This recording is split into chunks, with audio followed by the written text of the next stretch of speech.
Welcome back. Welcome back to the Chill Spot Podcast. We probably look and maybe sound a little different. You probably heard our brand new intro. Okay. Shout out to the guy on Fiverr, Soulriter. His info will be in the links in the description below on every single one of our videos from now on. Actually, I looked up one of the people that he did a YouTube intro for, and he did an intro for a comedian named Lunel, who is actually like a really successful comedian. Dope. Like Def Comedy Jam. Wow. Hangs out with Snoop Dogg. Like top tier comedian. Damn. And we had our theme song made by that guy. I mean, we paid him. He didn't email us like, Chill Spot, I love your stuff. Can I please let me make a soul for you? I know, but I just think it's so cool that like we have this same theme song intro made by the same artist who was also hired by like a Def Jam comic. Yeah. That's so dope. So if you guys are at home and you're pondering your own projects that might need a theme song or a jingle, check out Soulriter. He's priced fairly, super talented, and really cool. Communicative. Yeah. The best. And also we have brand new lights. Well, they're not new lights. They're our old lights. Bright light, small studio. But, they have gels on them because we went to theater school.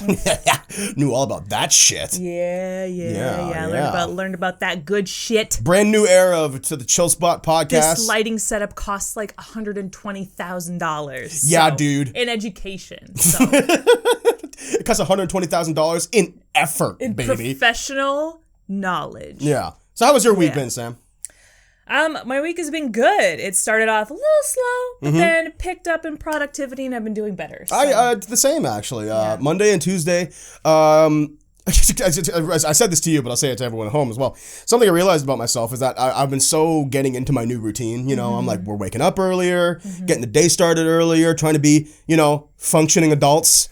And I was doing an adult thing, which is car maintenance on Monday and Tuesday. I helped my mother out. She had to drop her car off, and then I had to drop my car off on Tuesday. And that really offset things. Yeah. And I wasn't prepared for how I'd feel with my new routine, which has been, like, due to COVID, like, so set in stone. Yeah. To be disrupted like that. Yeah. And I'll be honest with you, I had a hard time bouncing back. I didn't start work one day, I swear to God, until like 4:30. Well, you have to come to terms with the fact that you're not going to get everything done in that day that you set out to get done. Absolutely. And, like, that's okay. Absolutely. Yeah. Like if you have like 7 things and then your mom like comes in, you have to be okay with maybe doing like 4 things. Yeah. Cut it way down. Something that's helped me with my perspective, in terms of getting it done, because I tend to beat myself up when it comes to like me not reaching my daily goals. Yeah. Is that like stuff like car maintenance is important.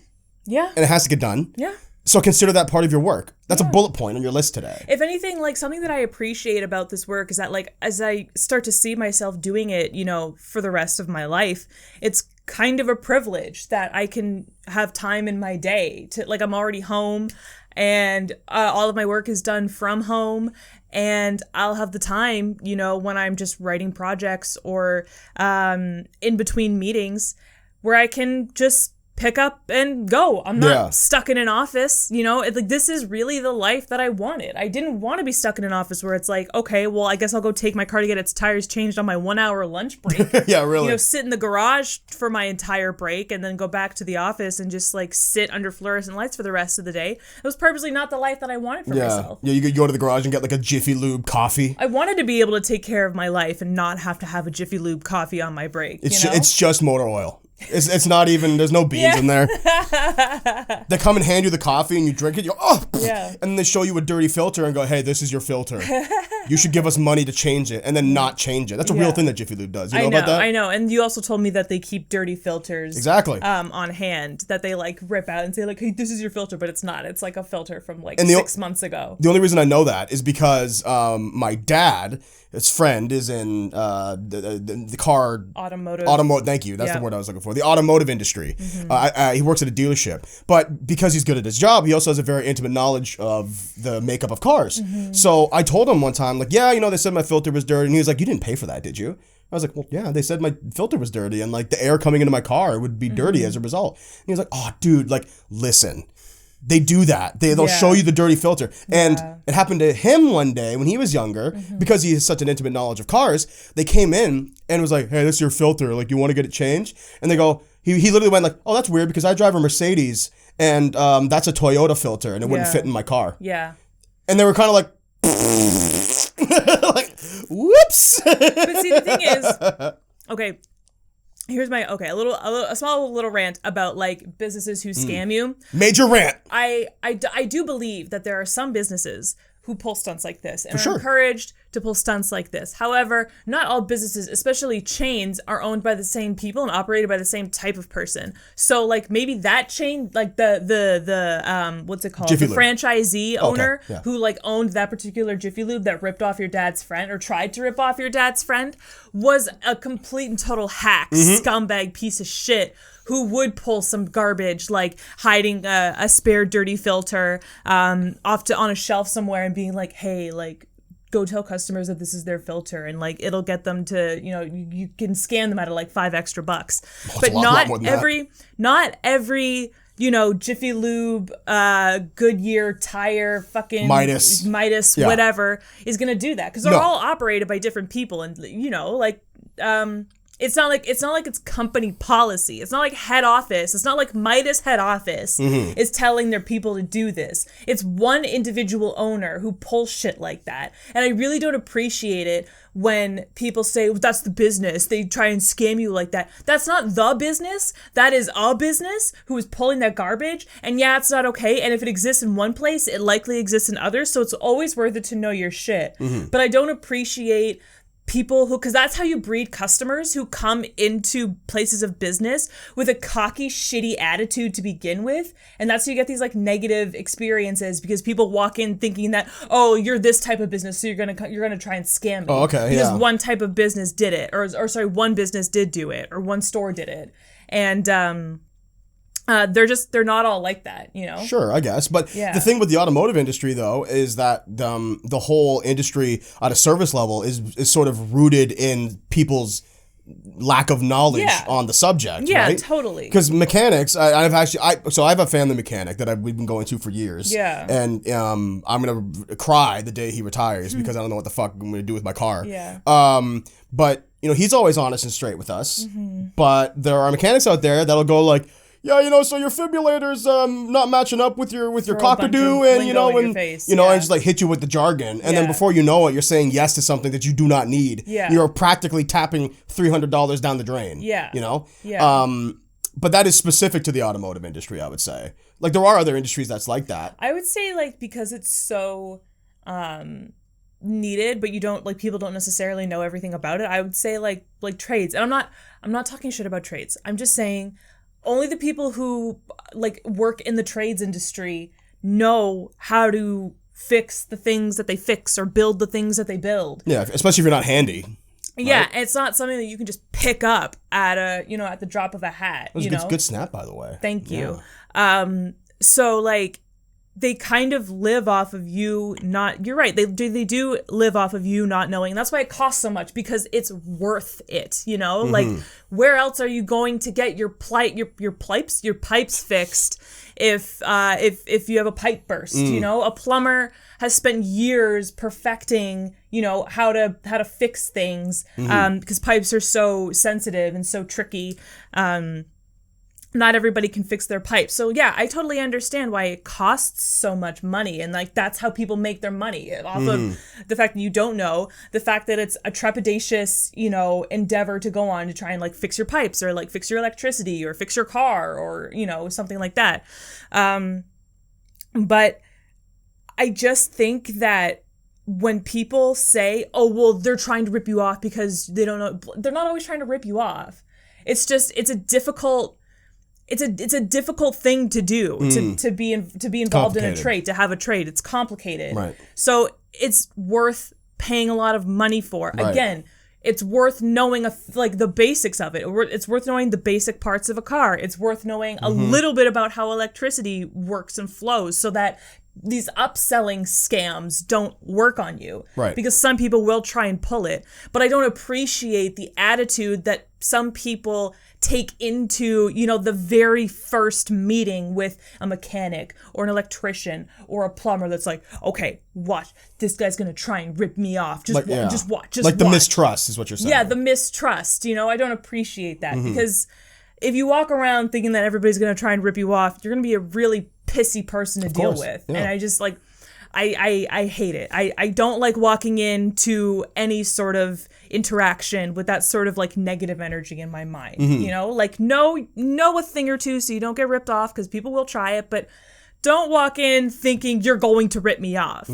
Just know your stuff, know how to recognize a scam when one is presenting itself to you, and then just go about your day. You know, just you can have the knowledge, but you don't have to be a dick about it. Right. You know? Cool. I had no idea you had such strong feelings about that. I do, because, you know, I have a lot of tradesmen in my family. I know a lot of tradespeople, actually. My dad's a tradesman.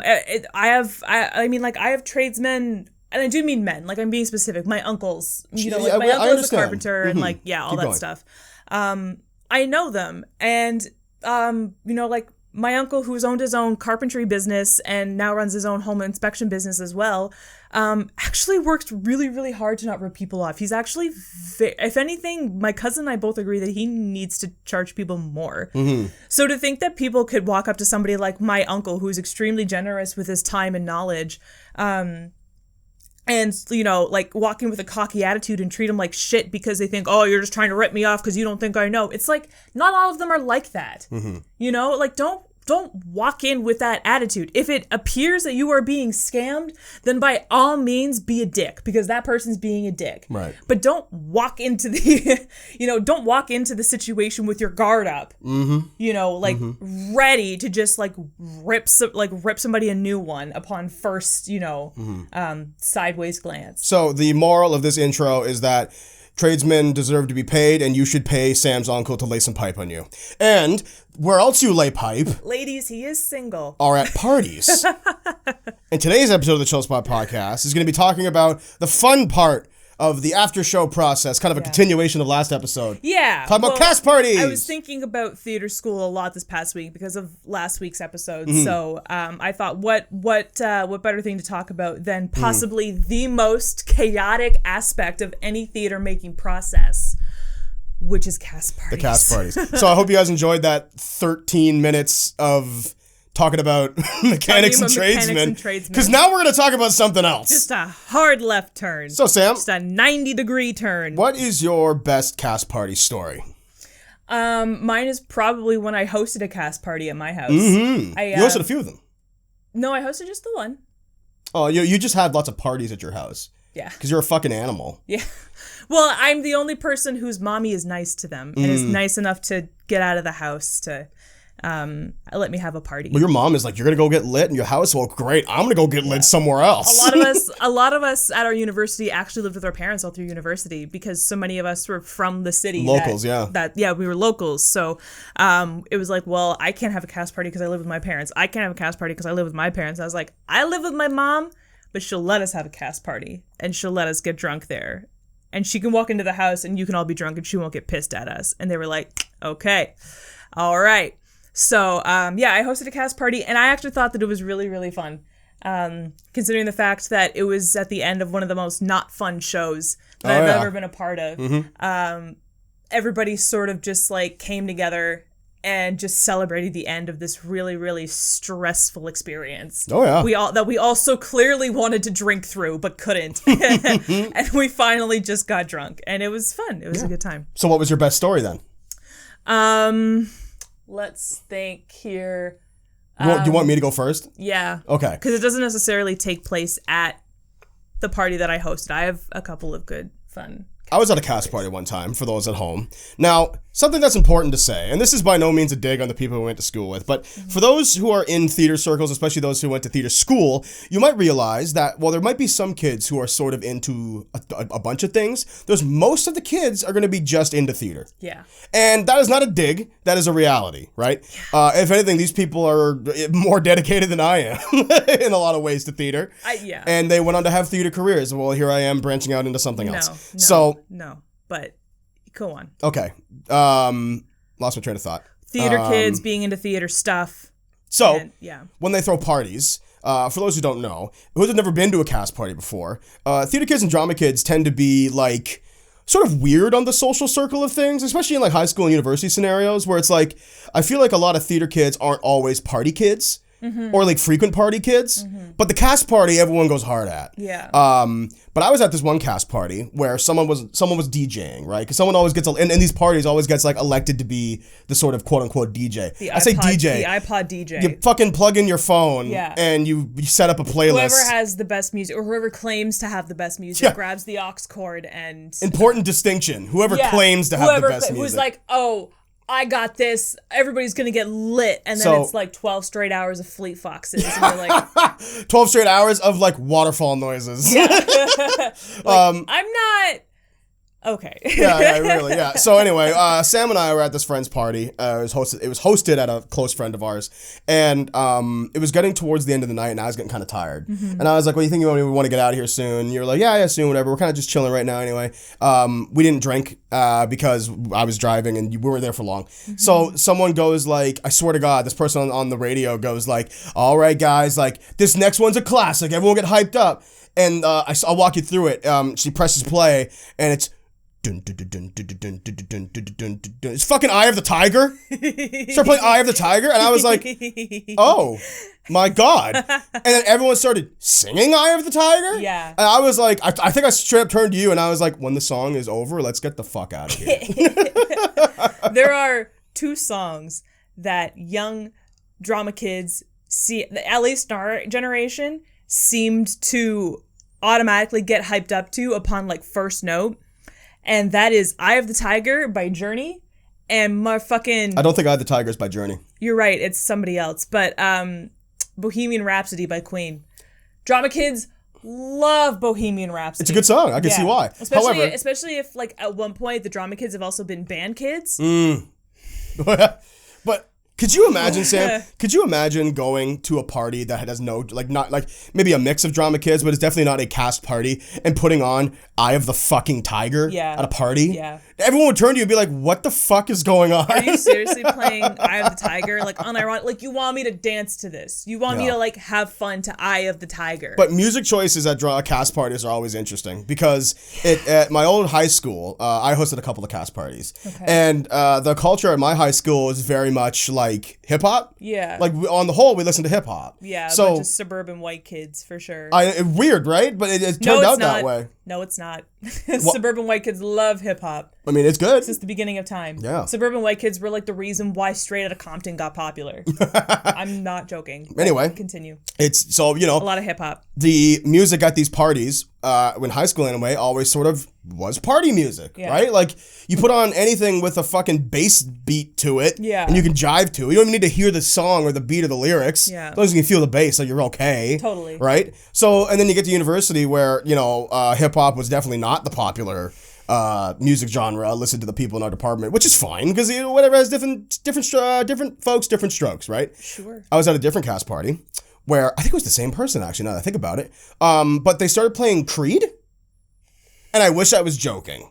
They had like the cup speaker, you know what I'm talking about? Like you cut a hole in a solo cup. Oh, now I'm 6 feet from the edge, and I'm thinking. And I'm grinding up on someone like. Maybe 6 feet is so far down. And I lean in, I'm like, with my arms wide open. We make fun of it, but we know the lyrics. Like, yeah, I know those two songs. I do not like Creed, obviously, and Creed is not the kind of music you would play at a party. That's like getting to a party and being like, "Yo, give me the iPod. I just got the new Radiohead album, dog. Y'all want to listen to Creed? You may as well." Up next, Joy Division. And it's like, this is not how you keep people excited at a party, like at all. No. But yeah, that was my favorite part, probably my best stories at the top of my head. Oh my God. I remember once, this wasn't so much a cast party, but our theater department used to have like an end of term party every semester called Drama Ball. And one time I was dating the guy who made the playlist for Drama Ball. And of course, I'm dating him. He has the same music taste as me. There was like Jay-Z. There was like fun like pop music though. There was also like, I think for like a fun throwback, he threw on like We Like to Party by the Venga Boys, you know? Like there was like Kendrick Lamar. There was like a good mix. Yeah, like a good mix of stuff. And like rap pop pretty much. And then like throwbacks.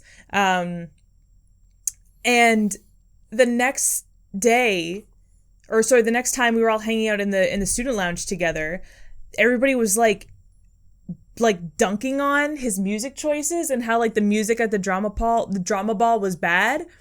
And they were like, yeah, there was like, you know what I wish people would put on the drama ball playlist? And someone was like, Nickelback. And they were like, yes. And I was like, what the fuck?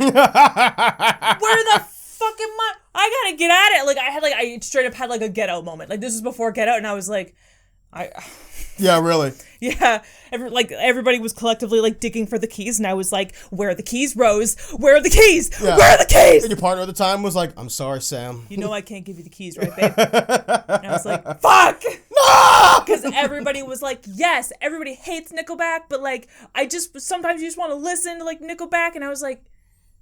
I mean, I do actually on some level think that Nickelback is one of those bands that people just love to hate. But at a party, though? But at a party come on. Listen to it on your own time. Like, what Nickelback song do you play at a party? Party music needs rhythm. That is how this works. Yeah. And they say that a hero can save us. You're like, oh, fuck yeah. Oh, so liberating. It's like, what are you talking about? Playing beer pong, like, just don't stand there and wait. And it flies through the air really slow motion. And it bounces on the rim, and it's like, they're watching us. Watching us. Falls in as we all fly away. But yeah, fuck, man. Like, I just remember looking off into the distance like I was like Jim from The Office staring into a camera like do you see what the fuck I'm seeing right now? They were mad at Show Me What You Got by Jay-Z and wanted How You Remind Me. I don't Yes, you need something like a little bit faster. I don't know where I am. Mom, can you come pick me up? I'm scared. Well, I mean, I don't know if we probably mentioned this in passing on the podcast, but I told a story about when you and I clicked for the first time, which was I was in a show called Henry VI Part 1 at school, which was like one of the best experiences ever. It's one of the first, actually the first show that I was in at UW. And I was hanging out with the cast in the green room. And I made a James Brown reference. Yeah. Just sort of like out loud. You did like the, get on up. Hey! Get on the, you know, like something like that. Yeah. To crickets. No, and everyone was like. What is that? Yeah, to seriously be like, what? And I was like, what? Guys, there's more to life than the Into the Woods soundtrack. I know it's a good show. I've listened to it as well. But come on. Honestly. Like, have you listened to anything made by someone who was not a part of the original Broadway cast of Phantom of the Opera? But then I remember I sent that to you, and you were like, come on. Yeah. Like, no way. Not a single person? No, I was like, James Brown. I wish I was lying. Like, I think there was one. I feel good. Like, nothing. Actually, I'm not going to lie. I think I don't know, but I think there was one person from across the room who was like, I know that. Mm-hmm. You know, but like one person? One person. There's 25 people in this room. James Brown. You know James Brown? The godfather of soul? Mm-hmm. Do you know him? Read, like, oh my God. Yeah, but yeah, one more note about music at cast parties, and I'll carry on. So the cast party that I hosted, I made a playlist. Mm-hmm. Like, I generated a playlist, and I made sure to have no rap on it, or just like the fun rap, I had their little, I put like Swimming Pools by Kendrick Lamar on it or something. Oh, like even that was pushing it, Like, honestly, you joke, but like. That song's about crippling addiction. Anyway. And, yeah, I like looked over that to put it on the playlist. Of course, I'm kidding. And, I noticed that at one point, Mr. Brightside by The Killers had come on. And Mr. Brightside is a great party jam. Yeah, absolutely. And we all sang. We were like, jealousy, and we had a great time, enjoyed it. Perfect. But then another Killers song that we didn't recognize came on. And the party just sort of like, like after something as energetic and, like communal as Mr. Brightside comes on, everybody's kind of like, yeah, that was fun. And then they go off and like start talking again. And then everybody comes together and waits for the next big jam to come on. So after it was done, everybody kind of went away and like went back to their own corners and stuff. And then I realized another Killer song was playing. And then I realized another Killer song was playing. What's going on here? And then another Killer song. And I was like, what the fuck is going on? And I went downstairs to where the laptop and stereo was, and somebody had gone onto my Spotify and just put a Killers album on. They just put on Hot Fuzz, the album that Mr. Brightside was on. They just helped themselves to my laptop. That's audacious. And changed my Spotify. Which you had curated at that point. Changed my Spotify playlist on my Spotify account and went and put on Hot Fuzz. And I was like, at one point, Hot Fuzz was released in like 2006. At what point were you like, you know, this music sucks. You know what I really want? 2006 is Hot Fuzz. You know what this party needs? The Killers. But that's Drama Kid shit, dude. Second of all, it's so rude. It is so rude to take over and just assume that everybody wants to hear fucking your music in this party. Like, hey, listen. What the fuck is wrong with you? If I have to go so rude. to cast parties, or if I've been to cast parties where the music sucks, and it did, and I have to fucking swallow my tongue and be like, I have a playlist that would kill this fucking party. Yeah. And then not put it on because I don't want to be that person. Yeah. That means you also don't get to be that person. We were also at like a Drama Kid gathering where like a bunch of people were playing like Daughtry and like, what's that? It's too late to One Republic. And like, just all this like basic, like the Lumineers. What is with Drama Kids and parties and getting sad? And like why is everyone trying to get sad? And then like one person who also shared the same music taste as Cam and I put on Childish Gambino. Thank God. And this white girl was like, we were rapping along to it and having a good time, and she was like, I don't want to listen to your stupid. And I was like, I have been listening to fucking Daughtry to crap all night long, saying nothing. Actually, you know what it minding was? my own business. Can you listen to Sweatpants once? Yeah. Can you just listen to one Childish Gambino song? Actually, I remember that happened. I'm not gonna obviously say any names, but I do want to be specific about the music because actually I remember that so vividly because it wasn't Childish Gambino, it was Schoolboy Q, and it was Man of the Year. Oh. Which is like... I thought it was like 2005 or something. No, I remember this so vividly. It was Man of the Year, which for those who don't know, Man of the Year is a great party song. Yeah. It's fucking jammy and fun, and you bounce around. Yeah. One of his best songs. And it also, like most Schoolboy Q songs, very profane. And like we were rapping along to it, and like I remember that person because she said like, I don't want to listen to your crap anymore. Like it was really like fucking rude about it. Yeah. And I remember all of us being like, cool, I guess. I know there's swears in this. But we're adults, so... Sorry, I promise we'll play Paralyzer after this. I'm so sorry. I just need this one moment to listen to something that I like. Listen, Headstrong is in the queue, okay? Trapped is coming up. Pardon me. I promise we'll put on more Papa Roach as soon as we're done.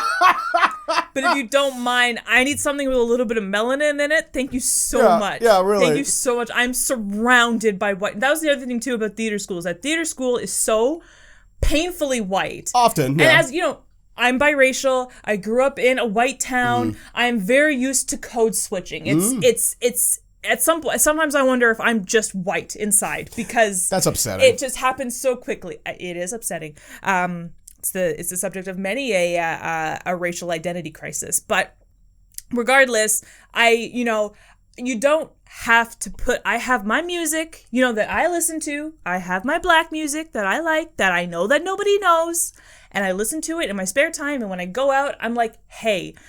98% of the people at this party want to listen to this music, so it's fine. I'm clearly outnumbered, so I'm not going to argue with it, and I'm very used to it at this point. Team player. But it was just the intolerance of one song. Yeah. We had been listening to her music all night long. It had been jam after jam after jam for this person. And we were not rude about it. Not even once. We just there was a lull in the music, the playlist kind of ended. And, someone just like put it on their phone, and we were sitting around a campfire and we were just having a good time. And it was like, I don't want to listen. Can you put away your stupid? And I was like, come on. Bitch. I'm tired. This is why nobody likes you. I'm so tired. That's a joke. I'm so tired. I know. Yeah. But yeah, so like that's the kind of like I guess we kind of spun off into like theater music kid gatherings. Yeah. Yeah. That's a cast party technically. Yes. You can call it that. Yeah. Members of the cast gathering to party. It's a cast party. Sure. But yeah, oftentimes at cast parties the music can be sus and subject. It's weird. It's very strange. Well, it's funny because I'm not trying to sound like an asshole when I say this, but like oftentimes drama kids, like I said earlier, are not like partiers, right? Like I know that for myself. They're not seasoned partiers. I partied a lot more in high school than in university. Messy, yeah. And like there's music you can listen to at a party and music that you listen to on your own. Yeah. And that's a line that you need to draw. Yeah. Right? And if you're in charge of the music of the night, then you need to recognize that a song you like might not be a song for the night. Party song, yeah. Right? Like I even had that with friends in high school where like me and my closest friends all like rap and hip hop. Yeah.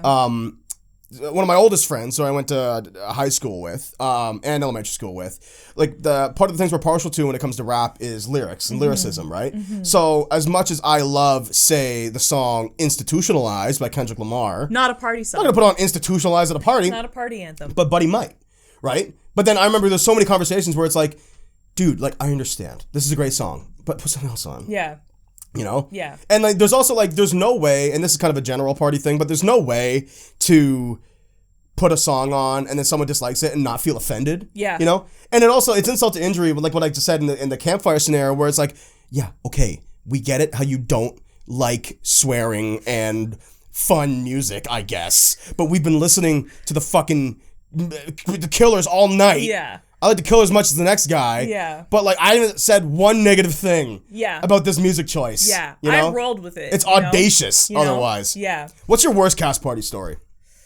I have one. I have one too. It's kind of funny, but it's also like kind of. Mine's full funny. It's kind of difficult. Do you want me to go first? Or do you want me to say it and then you'll liven up the room with? I hope. Let's go. Okay, I will try not to make it depressing. I promise. So. And then she got murdered in the bathroom. Anyway, thanks for listening to the TopSpot podcast. So you and I were part of a show in university that tackled particularly tough subject matter. That's right. And this one cast member had a particularly rough time with the show. And the thing about cast parties is that they are these Aristotelian what a word. Expressions of emotion, because you've had this communal experience, you know, putting a show together with all the ups and downs and obstacles and frustrations, and you get to the cast party, and by the time you get to the cast party, you add alcohol to it, and everybody's feelings just go and just like come out. Mm-hmm. So this girl had a rough time, and she got, I think, too drunk too fast. Oh, that happens. Yeah. And ran out of my house. Said that like announced that she was like leaving, ran out of my house, down the street, around the corner, planted herself under a tree, and would not come back inside for anybody. And she was like screaming at people who were trying to help her, and for some reason she like attached herself to one girl at the party, like our friend's girlfriend. She wasn't even a part of the cast. She was like a +1 to the party. Right. And she wouldn't come into the house for anybody.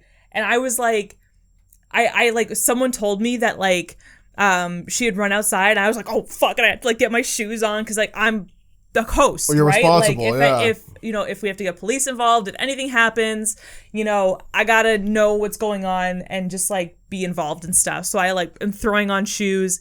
It was like March, I think, so it was like, you know, not too cold outside, but like you don't want to hang out outside.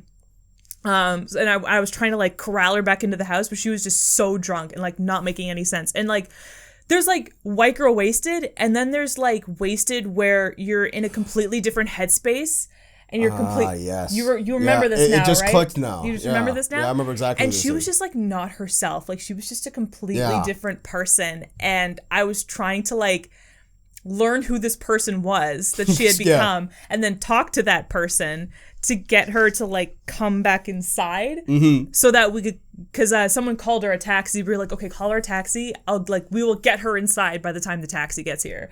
And we just like got her on our side, told her that everything was going to be okay. Put some treats on the ground. Yeah, just like left a trail of breadcrumbs back to the house, like sat her in the foyer and sat with her until her taxi came there, and just like got her home. We were like, okay. Well, no, hang on. Patted her on the head and just sent her on her way. If we're thinking of the same person, you and I drove that person home. Oh shit, you're right. Yeah, we didn't send her in a cab. Oh my god. Oh my God. Yeah, because I wasn't drinking at the time. Yes. Because I was more I kind of was losing my luster with alcohol. Yeah. So I didn't drink that night. And then I remember a bunch of y'all left all at once. I'll tell my side of the story, I guess. I totally forgot. Oh because my friends were there. that was one of the first times where I ever felt like, you know, like, because we were sort of at the beginning of our relationship. We had dated for like a year. I dated for about a year and a half at that point. Yeah, and that was like the first time where I was like, where we had like done something together for somebody else that felt like we were somebody's parents. Yeah, and I was like, this could potentially be us, like driving our drunk kid home from a party. Because I remember, like, so I was in Sam's sunroom with my friends, because my friends had come to that last show, because I told them, if you're going to come to any show, come to the last one, because you can just come with me to the cast party and hang out. Yeah. So me and the boys were sitting in your sunroom with a bunch of other people. Yeah. Drinking, chatting, carrying on. And then a bunch of you, like, someone came and, like, was like, and, like, you shot up and left. Yeah. And a bunch of other people shot up and left. I remember all of us being like, what's going on? And they kind of just, like, whatever. Yeah. And then, like, eventually you had, like, corralled the person back into the house. Yeah. You know, they had been lured back in. Yeah. You set up the stick in the box, and they got in the box, and you taped up the box, and she was in the foyer. She's like, yeah, like bouncing around. And then that caused a lot of noise. So I came over and was like, what's going on? And you had explained, she had filled me in. And I was like, she needs to get home. Yeah. But the caveat was that she wouldn't get in a cab by herself. Oh, that's right. She was screaming to herself like, no. You know, like she was just like so not having it. And I, being the noble gentleman that I am, was like, just... listen, I haven't had a drink all night. Yep. I'll drive her home. Yeah. I looked at her, I'm like, do you know where your house is? And she was like, yes. And then I was like, okay. And then obviously because you're the host, I was like, you are coming with me. And you two sat in the back seat. I had to be like to the other girl who helped me get her inside. I'm like, okay, you're in charge of making sure nobody fucks up the house while I'm gone. Because I knew that if I left and shit went awry, it's like no one who lives in this house is present in this house at this moment. So just make sure that no one goes insane. Totally. Well, it's funny, right? Because I think my best part the favorite part about that is like I was driving you home. It was in my old car, driving you and this other person home. You two were in the back seat. You were like cuddling her. I was cuddling her, and I was also making sure that she didn't throw up in your car. You had a bag and stuff, and I was taking turns real fucking slow. And it was adorable because she was young. I think she was in her first year at the time. First or second year. Something like that. And she was younger. You and I are jaded at this point, you know, and she had lost the emotional part of the drunk and was just sort of like really fucking drunk. So she was saying shit like, I hate it when you're with the you know, like, no, I think she actually wasn't that emotional part. She was done being like fucked up and was just like emotional because she started rambling about, she had come from a very religious family, and I think she was having like a bit of a tumultuous relationship with them at the time. Oh, that's right. Yeah. And she was just rambling about like religion and Christianity and like religious values in the family and the family dynamics of living in a religious household and what that did to her and her siblings. And we didn't know this person very well. And she was like telling us all, she was giving us a tell-all in this car, and like I am just in the back seat, like stone faced, like, yeah, oh, that's so. Tell me about it. Cam's in the front seat, like. I'm fucking. She said something at some point. Especially because you went to Catholic school too. Oh yeah. Right? So you're like. I resonate with all of it. I'm like, fucking preach, girl. Yeah, yeah. You're doing great, but like, she would say something like, I went to school and made us wear skirts, and it was bullshit. Like saying shit like that, and I'm in the front, like, you know, fucking. And I think I looked up at you and I like touched you and I was like. Okay, she's having fun. But anyway, we got her home, and I remember we had got her to her door, and she had sort of cooled off at this point. Yeah, she had gotten a lot of it out of her system, it all out. And she was still drunk, but she wasn't as emotional, so she can kind of think a little bit more clear. Yeah. And I remember you were like, "Do you need like help getting into your bed or anything?" And she got like really offended. She was like, I think she was playing it up, obviously. Yeah. She's like, "Oh, that's right, yeah." I am okay. Like, yeah. Like shook her head at me and like widened like, her eyes. Good night. She slammed the door in our face. It was playful, but she slammed the door in our face. But then she like moved then the she curtains. Like opened it back up again, and she waved. Yeah, and she was like, "Thank you very much for the ride home." That was a bonding. I never thought about that's a bonding experience for you and I. And I forgot, but like so closing night at university, the way that it goes is like we would have closing night. And then that night was a cast party. But the next day at like 7 or 8 a.m. sharp, we had to be back at the school for strike. Yeah. So we showed up for strike the next day, and she was there, like kind of hunched over in a corner. And I walked up to her, and I was like, "How are you doing? Hey." You want some fried eggs? And she was like, So, like, do you know that you were like the belle of the ball last night? She just kind of like curled up in a corner, and she was like, yeah. Don't look at me. Don't look at me. Yeah, no, that was fun though. Yeah. That was fun. Yeah. I'm trying to think like in terms of like that was a good one actually in terms of like people getting too drunk. I mean, in cast parties, it's always someone getting too drunk, right? Like I remember in one of my cast parties in high school, and again, names are not going to be named, but never. This person, let's say her name was Bianca. Okay. Because I don't think I know a Bianca. Fair. So Bianca had lived a rather sheltered life up until this point, and was sort of experiencing the fun of being a teenager late. Like we were like in grade 12 at this point, right? So she was like, you know what? I've never drank at one of these things, but tonight I'm gonna drink. Now, because you're a teenager, you don't do the sensible thing, which would be like, I'm gonna have like 3 coolers. And then like maybe a glass of water in between like the second and third one. No, she was like, I'm gonna fucking ham this goddamn bottle of Smirnoff. And then was drunk in 45 minutes. We all been there. Who hasn't been there? Yeah. And she was in my backyard with a friend. I remember I was like walking around because being the host, like keep tabs on people, right? You do your rounds, You do your rounds. It's like doing good. You got some chips, good. Like how you doing? Like you cut yourself, you need a Band-Aid, like. Have you had water? Has everybody had water? And then her friend came up to me and she was like, "Hey Cam, like Bianca like is like asking for you specifically." I was like, "Oh, okay," and. She was so drunk. She was like the kind of drunk where you're like in a chair like this. Yeah, she's like slumped over. Yeah, and I'm like, "Hey, Bianca, what's going on?" And she's just like, "I'm sorry." Just like total shit. And like she was really upset because of some drama that happened earlier that year, which I'm not gonna get into. Okay. But like I was like, Bianca, it's okay. Yeah. You're having fun. Well, you were having fun. I don't know about right now. But because the alcohol like brought up all of those feelings. Totally. Yeah. And I remember another time at a cast party. I think it might have been the same cast party actually.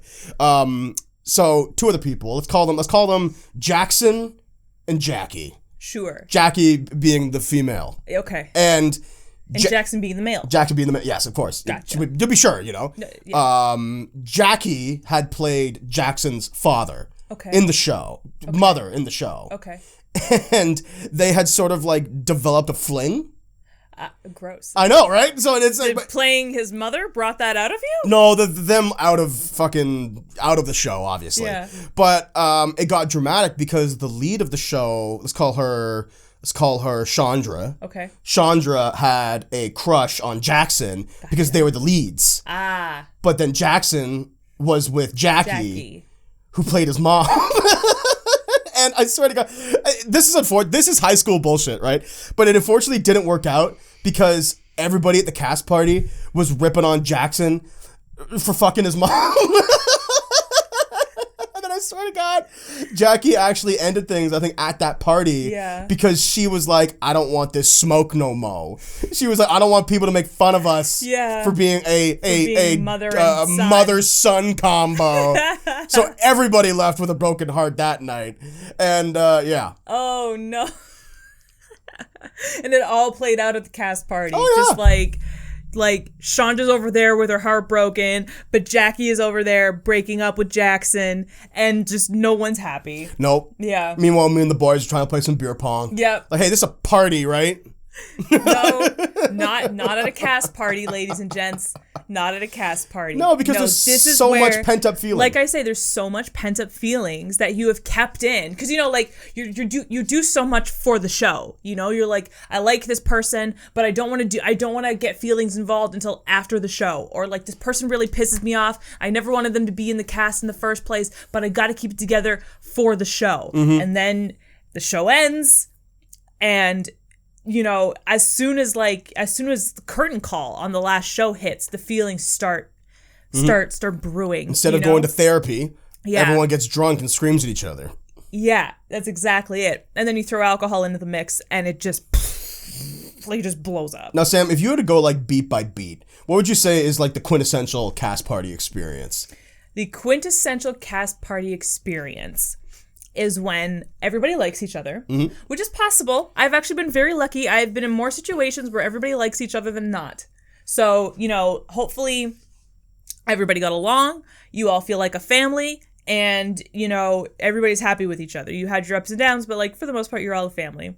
You either have the party at a house where the parents are cool with a bunch of kids being a bunch of drunk idiots and they're willing to stay out of your way, like my mom, shout out to Cindy, or like the kid lives on their own, it's like university, and you go to like a student housing thing and like have a party there. I'm talking about quintessential as in like what's something that happens at every cast party. Oh, my bad. Yeah. Sorry, like not like the ingredients, not the ideal. Quintessential ingredients for an ideal cast party. No, I'm talking about like for instance, like the quintessential experience of for the normies at home who have never been to a cast party is you have a mix of kids who are younger and kids who are older, and the older kids maybe have a bit more party experience and bring the right amount of alcohol and so on and so forth. And you have the younger kids who may have never been to a party before, and they bring like the hardcore shit.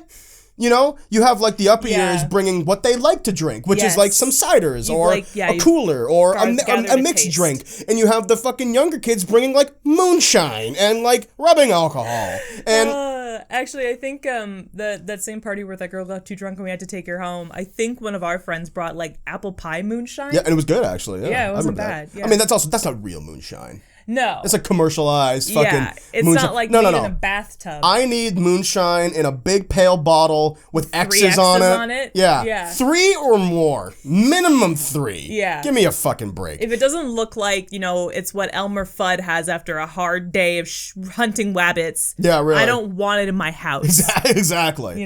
But then, so from there, now that everyone has gathered, you have everyone split up into the sort of their cliques, right? And like, because especially with a show with a big cast, you might have pockets of people, right? Yeah. You might have people go outside, maybe smoke some weed or something. Yeah. You have the younger kids inside, probably hanging out where everyone's sitting where the snacks are. Yeah. And then the upper years, like playing drinking games and hanging out, right? Yeah. So far, so good. Yeah. But then shit gets hairy. When one person gets way too drunk, it causes drama, like that story that we both told. They do something loud and like absolutely unignorable. Yeah. The socially awkward kids are getting drunk for the first time. Yes. And walking around like... Celebrate good like, times. Can I tell you something that I've always wanted to say to you? Sure. And you're like, sure. And it's either like, I look up to you so much and I really appreciate you, or like, you have this fucking thing with your eyebrows and I've never liked it. And you're like, oh, fucking K. So, like, all right. All right. Good job on the show, man. Yep. I'm graduating, so. Never. It's the end. Yeah. Absolutely. Yeah. And then, as the night goes on and shit gets more and more haywire, eventually you reach a plateau period where, like, all of the people who, the rambunctious folks, probably have gone home or fallen asleep, and you're sort of just left with tired upper years who are now exhausted and sort of drunk and maybe a little high. Yeah. Maybe someone will play a game like King's Cup or something. I do appreciate these moments because sometimes that's where like the really good conversations happen when the crowd thins a little bit and people are more, it gets more intimate and people are still in like good spirits, but there's less people around. So there's less of a need to be like fist pumping. Like, woo, woo. Can I actually tell you of one of my favorite times ever at a cast party? Because you were there for this. Yes, please. It was a moment of pure bliss because for those who don't know, when you have different friend groups, especially when like your partner has their own friend group of a large size and I have my own friend group of a large size, which is uncommon for two people to come together, mingling can be difficult. So this was a party where like all the stars aligned and everyone was getting on with each other. A couple people on both sides were dating. And we were at a friend's house. It was like 3:00 in the morning. People were drinking, and most people had left. There was just like this 8 of us left of like people on my friends and your friends, and we were all gelling, hanging out, getting exhausted. And we had decided at 5 in to go to Mel's Diner. I don't remember this. You were there. Okay. You were definitely keep telling the story. I mean, unless you got too drunk and fell asleep or something. But like. Maybe. we had gone to Mel's Diner and we were so gusto about it because it was going to be this great like bonding experience. And for those who don't know, Mel's Diner is a 50s style diner in Kitchener-Waterloo, which is delicious. 24 hours. We weren't being dicks by like going out. Like, no. They were, if anything, they were expecting us. Yeah. And we went there, and we all gathered around the booth, and I swear to God, we had put our orders in, and then it was just like, oh man, it's 5 in the morning. We were really tired. Like, we like ate our fucking like. And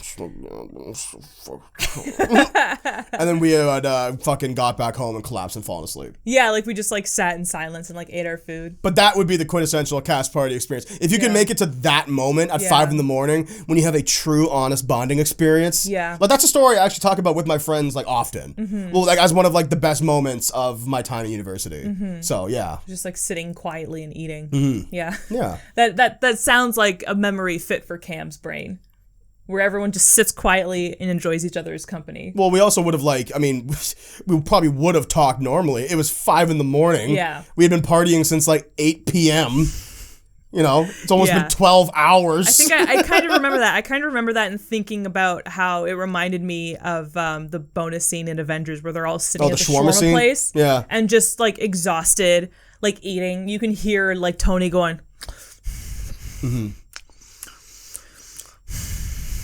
Just like breathing and that chewing on at the audio same is going to be great, by the way. People home.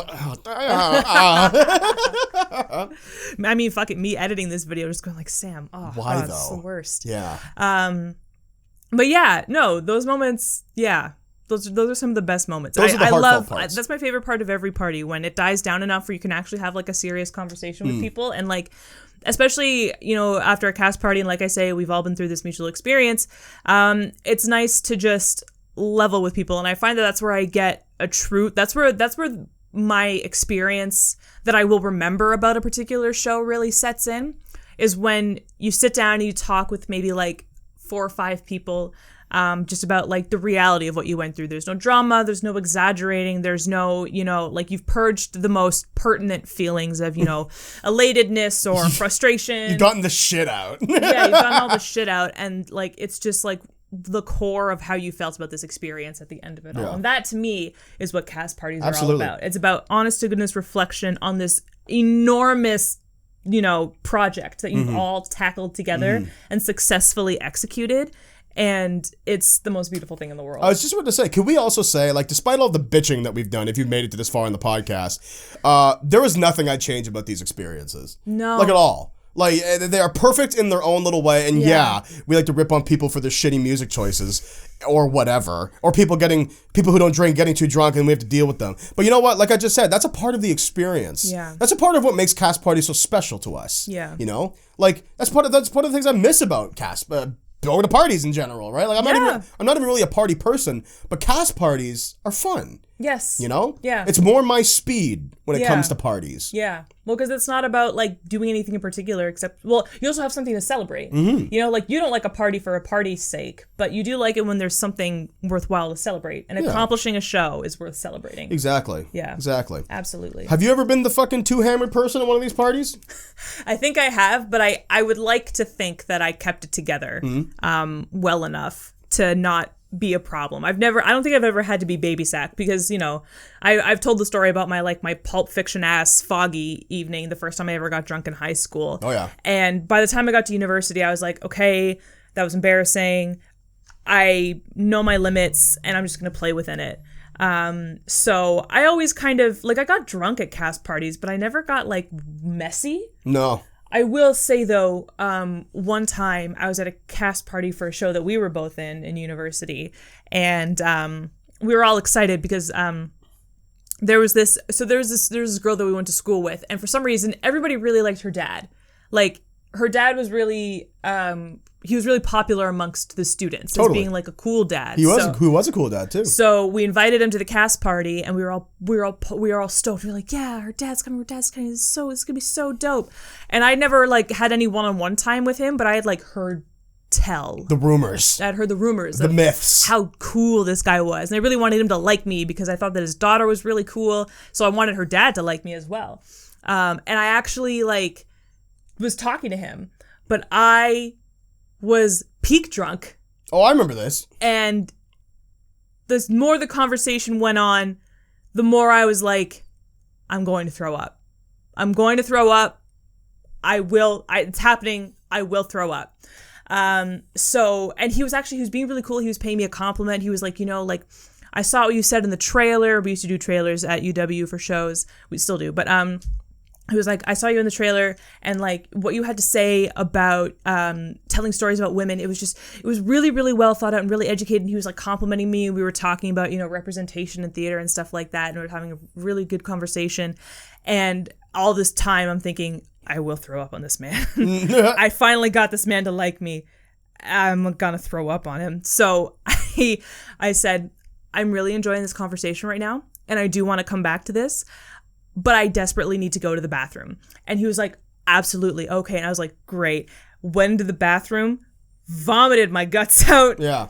And then... Passed out? And then, no, luckily I got out and like walked outside, and I looked to the right, and I looked to the left, and no one had noticed me go in or out. And I was just like, okay, boys, let's fade away. Yeah. And I just like went upstairs and pretended like nothing had ever happened. I like rinsed my mouth out and pretended like nothing had ever happened. And I couldn't look that man in the eye for the rest of the evening because he was the only one who knew your secret.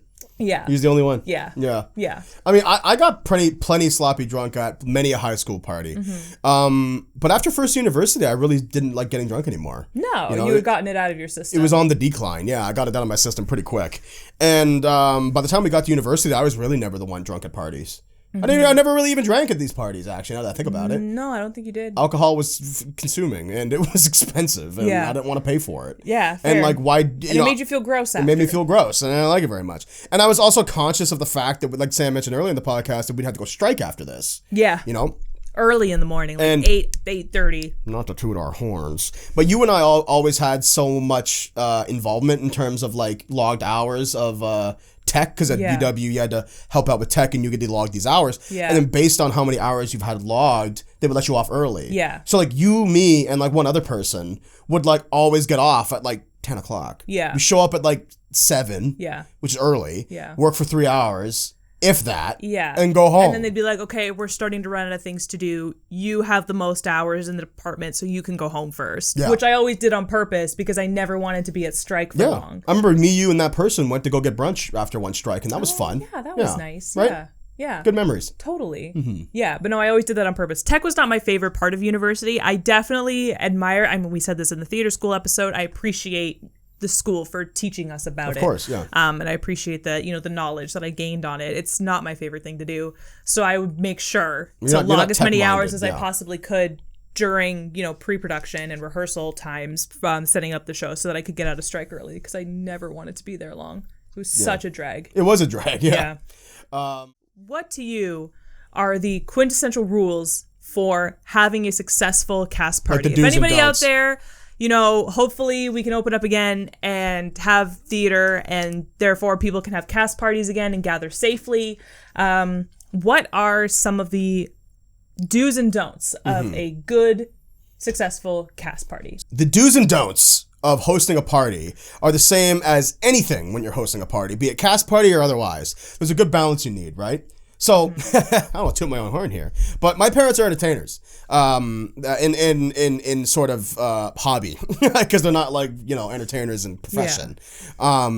But they know how to throw a party. That's one thing I will hand to my parents. They really know how to throw a fucking party. Yeah. You need to pick your spaces. Yeah, you're going to allow people in your mid-floor or your basement or mid-floor in the backyard or like whatever, right? But you need to confine people to certain areas. Yeah. The first mistake you can make at a party is open up your entire house. Yes. And that goes double for cast parties with horny fucking kids who will fuck on your parents' master bedroom suite. Wait, did anybody ever do that in your house? No. Oh, thank God. They did break a sink, though. That did happen. Might be a different story. That wasn't a cast party, but that did in fact happen. Yeah. It's fine. My mom wanted to get rid of the sink anyway. And so you need to define your spaces. And then within your spaces, you need to break up the spaces correctly, right? Here's where you're going to sit. Here's where the snacks are. Here's where people are leaving their coats. Here's where people are leaving their shoes. Here's where you can put your drinks. Here's mingling space, right?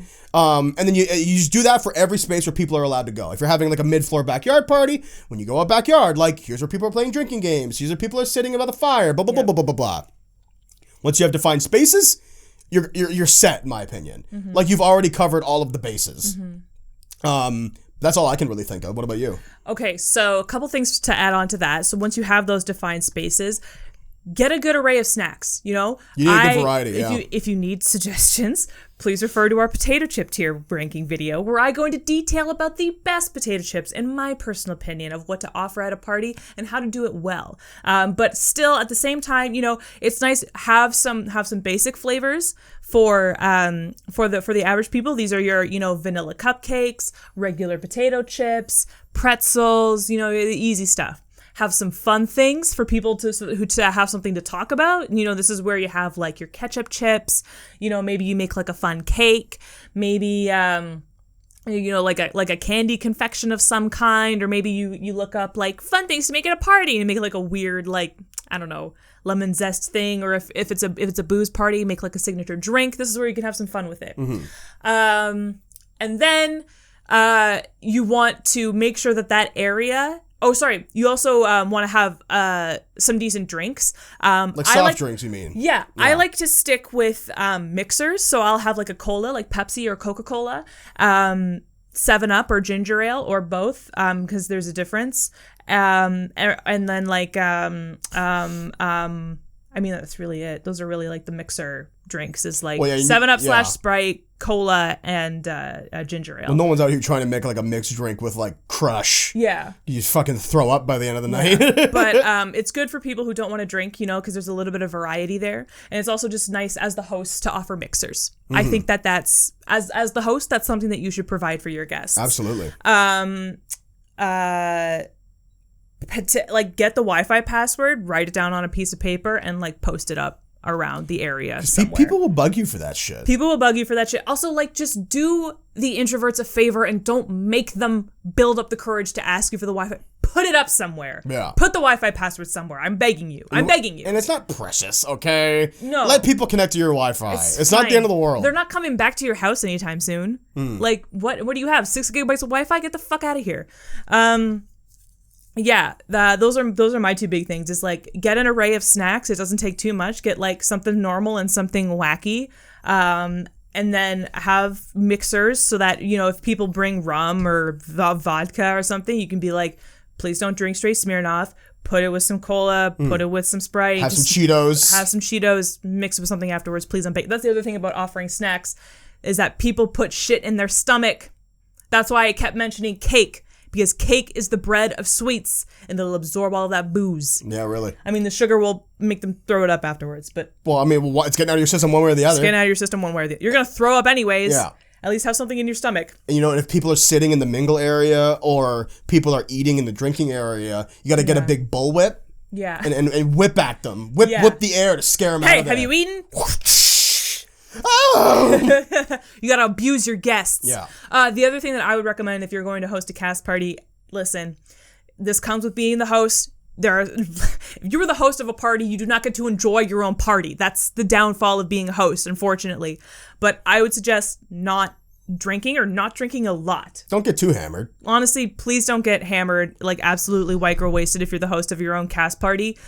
Because when I had to deal with, you know, drunken under a tree girl, I was not very wasted, so I could throw on my shoes and go outside and go deal with the situation. You know, you don't want to be doing, you know, drunk wrangling another drunk. It's blind leading the blind. Yeah. You don't want it. Don't do it. Because you're both gonna end up crying under that tree. You're both gonna cry. And your sober boyfriend's gonna have to walk over and be like, "Hey guys, you're on someone's property. Can't be here. Yeah. Neighbors getting antsy. Yeah. You know, let's get out of here, right? You might want to not get drunk to control the situation. I'm just throwing it out there, you know? You can have fun, but like, just don't get white girl wasted. And that's how you have a good cast. Also, like, know the situation.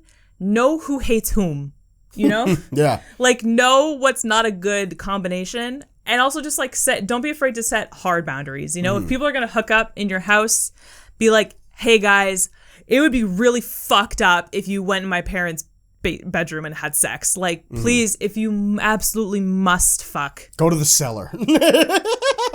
I have said before, like, if you must fuck, go to my room. You can go to my room. Nice. If you need to hook up. I've been that cool person. Wow. I'm not ashamed Very to call noble of myself you. that. Thank you. Yeah.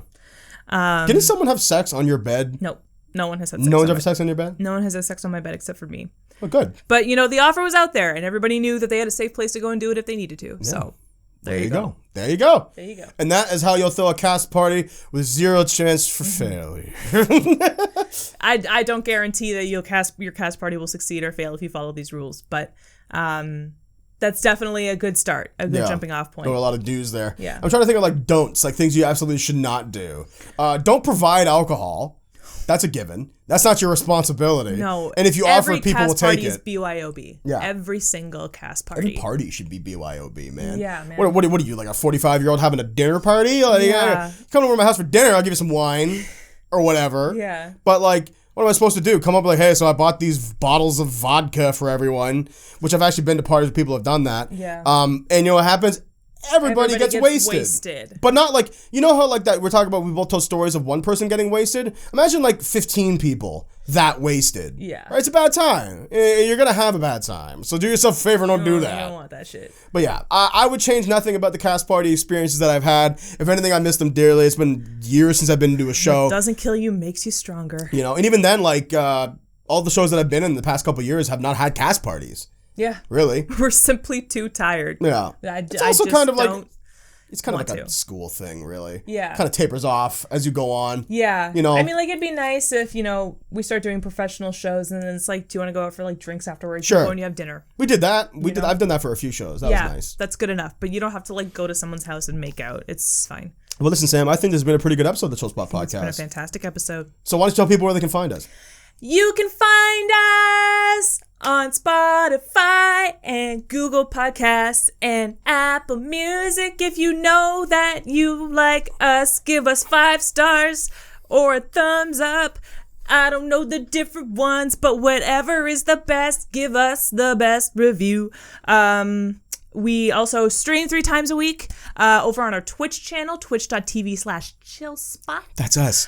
We stream usually Wednesdays, Fridays, and Sundays. Sundays you get this guy. Come join me with Sunday mornings with Cam. We play old school games and stuff. Yeah, it's really fun. Subscribe to us on YouTube. We're coming out with content very soon. I'm excited to show you what we've been working on. Are you a singer-songwriter? Maybe like a little bit. I don't know. Sam. It's like an abdomen. You're like doing this thing. Like you're like doing it, but it's good though. Thank like you so it's much. good. Yeah. Thanks. But Like I've actually been told that I sound like Chloe and Halle. Oh my god. Could you fucking imagine the ignorance? But yeah, no. We're a growing little channel. We got a lot going on. So please root us on and support us. We love you so much. What time does the Chill Spot podcast upload at? 3 p.m. usually a little bit earlier on streaming services because that's just how we roll. On Tuesdays. Yes. And if you like this episode of the Chill Spot podcast, be sure to share with your friends. Sharing and word of mouth is how podcasts live and die. So if you like us, support us. That would be awesome. And we want to live, mama. I want to live. Mama. Thank you so much for listening to the Chill Spot podcast, guys. We'll be back next week. And Sam, play that new intro again. The Chill Spot